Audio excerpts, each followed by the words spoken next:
উম্মে আমারা একজন নারী সাহাবী, উম্মে আমারা উহুদের যুদ্ধে চতুর্দিক থেকে আল্লাহ নবীকে আক্রমণ করা হচ্ছে, তিনি একাই তীর ছুটছেন। মহিলা সাহাবী, নারী সাহাবী, আমাদের নারী মেহেদি দেয় বসে বসে সব বয়ফ্রেন্ডের জন্য। আমাদের নারীরা ঘরে বসে বসে মেহেদি দেয়, পার্লারে যায় বয়ফ্রেন্ডের জন্য। আর উম্মে আমারা রাদিয়াল্লাহু আনহা, তাদের মতো সাহাবীরা জীবন দেন রাসূলের জন্য। স্বাধীনতা এতে তারা স্বাধীন, আল্লাহর দাসত্বের অধীনে তারা কাউকে পরোয়া করতে পারে। তখন উম্মাহ ছিল স্বাধীন। আর কি, আর কার কয়জনের কথা বলবো আপনাদের? মুসআব বিন উমাইর, বিখ্যাত সাহাবী, তরুণ সাহাবী, দায়ী মানুষ, এত দামি পারফিউম ইউজ করতেন, এটা এখনকার লাখ টাকা কোটি টাকার দাম হবে। বিত্তশালী পরিবারের, এই যে বিত্তশালী পরিবারের সন্তান শুনেন, আপনারা তো বাইক দাবড়ায় বেড়ান, গাড়ি ড্রাইভ করে বেড়ান, মাঝখানে অ্যাক্সিডেন্ট করে দেন, কেসও খান না, তাই বাপের টাকা আছে মাপে যান, ইয়াবা খান, তারপরে গিয়ে মেয়ে ফুর্তি করেন, জেনা নিত্যনৈমিত্তিক ব্যাপার। একটা মেয়েকে পিছনে ওঠান, 7 দিন ঘোরেন, আবার চেঞ্জ করেন, 7 দিন পরে আরেকটা নেন। মুসআব বিন উমাইর ধনীর সন্তান ছিলেন, ধনীর দুলাল। যখন ইসলাম এসেছে, কুরআন এসেছে, শুনেছেন তিনি ইসলাম কবুল করেছেন। মা সম্পত্তি থেকে বঞ্চিত করেছে, তাকে চাটাইয়ের মধ্যে জড়িয়ে নিচে আগুন দেওয়া হবে, ধোঁয়া দেওয়া হবে, আযাব দেওয়া হবে, বাড়ি বাড়ি খাবে। তিনি যখন নবীর কাছে আসলেন, নবী তাকে বললেন, তুমি মদিনায় যাও। কোথায়? মদিনায় গিয়ে দাওয়াতি কাজ করো। মদিনায় দাওয়াতি কাজ করতে লাগলেন। তার একক দাওয়াতে মদিনার 75টা পরিবার ইসলাম কবুল করে।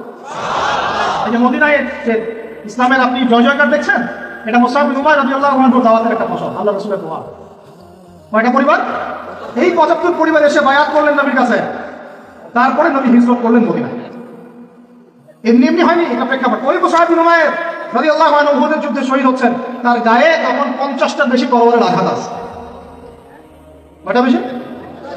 তার মাকবারা ওখানেই আছে, দেখে আসেন। তিনি স্বাধীন। ওই ময়দানে যারা স্বাধীন ছিলেন, ওই শনিবার সকাল 10টা থেকে, ওটা তো শাওয়াল মাসের, শাওয়াল না, রমজানের পরে শাওয়াল মাসে যুদ্ধ হয়েছে। শাওয়াল মাসের 10 তারিখ মেবি, 10 তারিখ 9 তারিখ সিরাত কেরা পড়েছেন, 9 বা 10 সকালবেলা যুদ্ধ হচ্ছে। ওই সময়ে পৃথিবীতে যারা ওই সময় যুদ্ধ করছেন মুসলমানদের পক্ষে, আল্লাহর জমিনের মধ্যে সবচেয়ে শ্রেষ্ঠ মানুষ, সবচেয়ে শ্রেষ্ঠ জীবন, শ্রেষ্ঠ মৌত, ওখানে তারা উঠবেন, তখন তাদের গা থেকে মেশকাম্বরের ঘাম ছুটতে থাকবে। মারেফত থাকলে আপনিও পাবেন, অন্তরের মধ্যে কলুষতা থাকলে আপনি পাবেন না, তো স্বাভাবিক। এখন মুসআব বিন উমাইর কি পরাধীন না স্বাধীন? বলেন, সেটা কি পরাধীন না স্বাধীন? স্বাধীন। মুসআব বিন উমাইর আরেকজনের কথা শুনেন, বলতে থাকলে আপনাদের সারা রাত ফজর হয়ে যাবে। জাফর ইবনে আবি তালেব নাম শুনেছেন? জাফর ইবনে আবি তালেব শোনেন, এটা শোনেন। অনেকে অনেক দলিল দেয়, এই দলিলগুলো শুনেন, এগুলো শুনেন। ইহুদিদের 3টা গোত্র ছিল মদিনায়। কয়টা ভাই?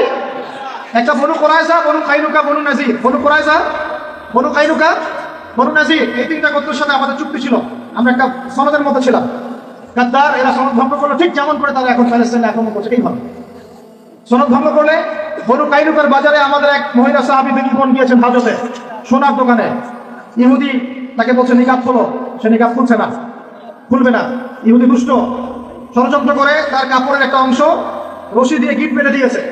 আমাদের দিদি এবার উঠতে গিয়েছেন, সতর একটু খুলে গেছে, চিৎকার করে উঠেছেন।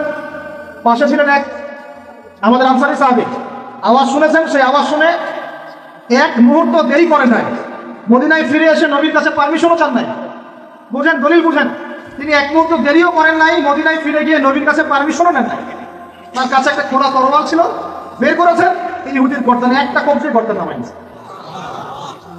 সাহসীদের মতো বলেন আল্লাহু আকবার।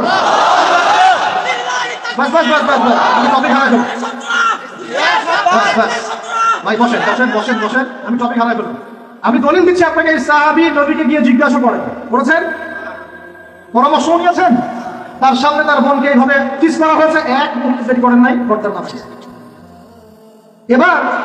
এবার ইহুদিরা মিলে ওই সাহাবীর উপর আক্রমণ করে ওই সাহাবীকে শহীদ করে দিয়েছে। নাই, শেষ, ওনাকে মেরে ফেলেছে। তারপরে এই কেসটা নবীর দরবারে আসলো। নবীর দরবারে আসার পরে নবী সাল্লাল্লাহু আলাইহি ওয়াসাল্লাম সাহাবীর ব্যাপারে কোনো সমালোচনা তো করলেনই না।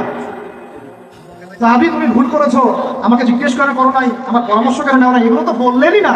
বরং তার অন্যান্য সাহাবীদেরকে বললেন, সবাই যুদ্ধের বর্ম করে বের হও, বনু কাইনুকাকে আক্রমণ করতে হবে। এখন আপনি দেখছেন 3 মাসে 19,600 জন, 3 মাসে, সরি 3 মাস কিসে, 1.5 মাসে 19,600 জন, আর এখানে একজন মুসলিম ভাই, একজন মুসলিম বোনের ইজ্জতের বিনিময়ে নবী সাল্লাল্লাহু আলাইহি ওয়াসাল্লাম পুরা বনু কাইনুকাকে একদম সমূলে উৎপাদিত করে মদিনা থেকে বিতাড়িত করলেন। ওই উম্মার সাথে উম্মার কোনো সম্পর্ক আছে? ওই আরবের সাথে এই আরবদের কোনো সম্পর্ক আছে? ওই স্বাধীনতার সাথে এখনকার এই পরাধীনতার কোনো সম্পর্ক আছে? এরপরে আপনারা ফ্যান্টাসি নিয়ে পড়ে আছেন। আল্লামা রুমি বলতেন, উনি একজন বড় সুফি মানুষ ছিলেন, উনি বলতেন যে আমি যা বুঝি আর আমি যা জানি বুঝতে পারি, তোমাদেরকে বলে কি লাভ, তোমরা তো বুঝবা না।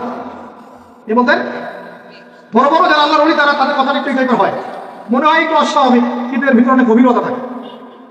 আমি নিজেও এই কথা বলতেছি, আমরা যা বুঝি, যা বুঝতেছি, যা দেখতেছি, তা আপনাদেরকে বলে বুঝাতে পারবো না, বলেই বা কি লাভ, আপনি হয়তো বুঝবেন না।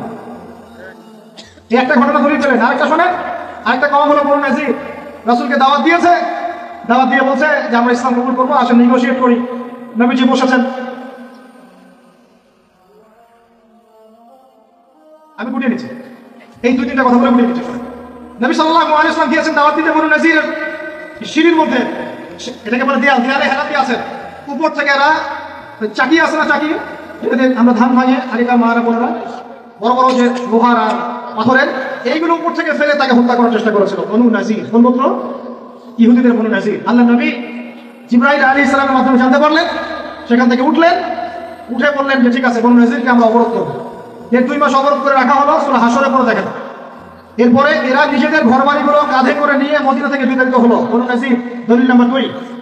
3 বনু কুরাইজা, বাকি আছে শুধু একটা, এখন বনু কুরাইজা। বনু কুরাইজাকে বলা হচ্ছে আমাদের সাথে থাকবে, অন্যদের সাথে যেতে পারবো না। ওকে ভাই, খন্দকের যুদ্ধে 10,000 সেনাবাহিনী নিয়ে আবু সুফিয়ান আক্রমণ করেছে মদিনা, অবরোধ করে রেখেছে। এই সুযোগে বনু কুরাইজা কুরাইশদের সাথে মিলে আমাদের সাথে গাদ্দারি করে।